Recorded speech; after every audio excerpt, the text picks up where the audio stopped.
नमस्कार विद्यार्थियों, study 29 academy के एक और नई वीडियो में आप सभी का स्वागत है। आज हम कक्षा 8 की गणित की कार्य पुस्तिका का कार्य पत्रक 96 हल करेंगे। तो इस कार्य पत्र को समझने के लिए वीडियो को शुरू से लेकर अंत तक देखें और अपना कोई सुझाव हो तो कमेंट बॉक्स में जरूर लिखें। सबसे पहले हम देखते हैं दक्षता। त्रिभुज का क्षेत्रफल ज्ञात करने की समझ बना पाना। तो हमने पिछले कार्य पत्रक में भी त्रिभुज का क्षेत्रफल निकाला था, लेकिन उसमें हमने पहले आयत का क्षेत्रफल निकाला और उसको आधा करके फिर त्रिभुज का क्षेत्रफल निकाला। लेकिन इसमें हम सीधे ही आधार और ऊंचाई का मान लेकर त्रिभुज का क्षेत्रफल ज्ञात करेंगे। तो पहला प्रश्न है, नीचे दिए गए त्रिभुजों का क्षेत्रफल ज्ञात कीजिए। जिसमें पहला इसने हल करके बताया है, त्रिभुज है ABC, AD, A और D, इसका मान इसने दिया है 3 सेंटीमीटर और BC ये जो है इसका मान दिया इसने 8 सेंटीमीटर। फिर क्षेत्रफल ज्ञात किया 1/2 इंटू आधार और ऊंचाई, आधार इंटू ऊंचाई को गुणा करके हल किया तो इसका क्षेत्रफल आ गया 12 सेंटीमीटर स्क्वायर। दूसरे में PRQ, ये एक त्रिभुज है जिसमें S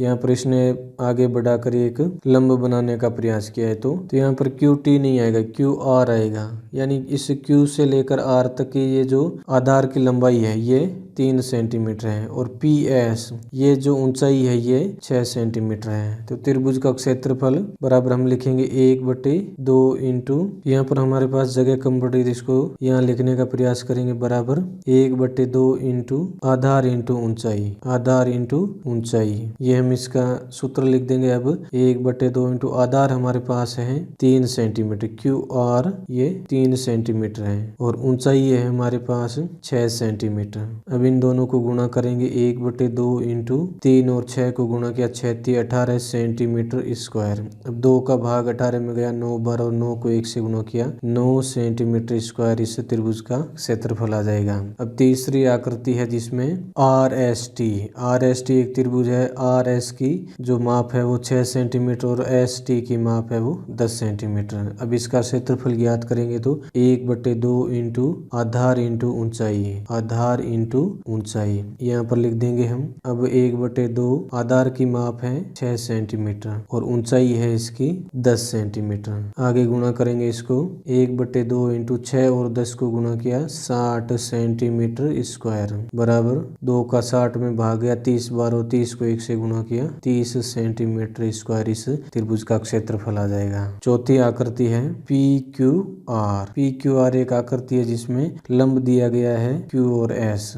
QS इसका लंब दिया गया। यहाँ पर इसने त्रिभुज का क्षेत्रफल दिया है हमारे को 56 सेंटीमीटर स्क्वायर, ऊंचाई दी है इसने 8 सेंटीमीटर और आधार हमें ज्ञात करना है। तो यहाँ पर लिख देंगे आधार इंटू ऊंचाई, ये हम सूत्र लिख देंगे पहले। अब जो हमें माप दे रखे हैं वो उस जगह पर लिख देंगे। तो 56 सेंटीमीटर स्क्वायर हमारे को क्षेत्रफल दे रखा है 1/2 इंटू आधार इंटू ऊंचाई दे रखी है इसने 8 सेंटीमीटर। तो इस 2 का भाग इस 8 में गया 4 बार, तो ये 4 सेंटीमीटर हो जाएगा। 56 सेंटीमीटर स्क्वायर।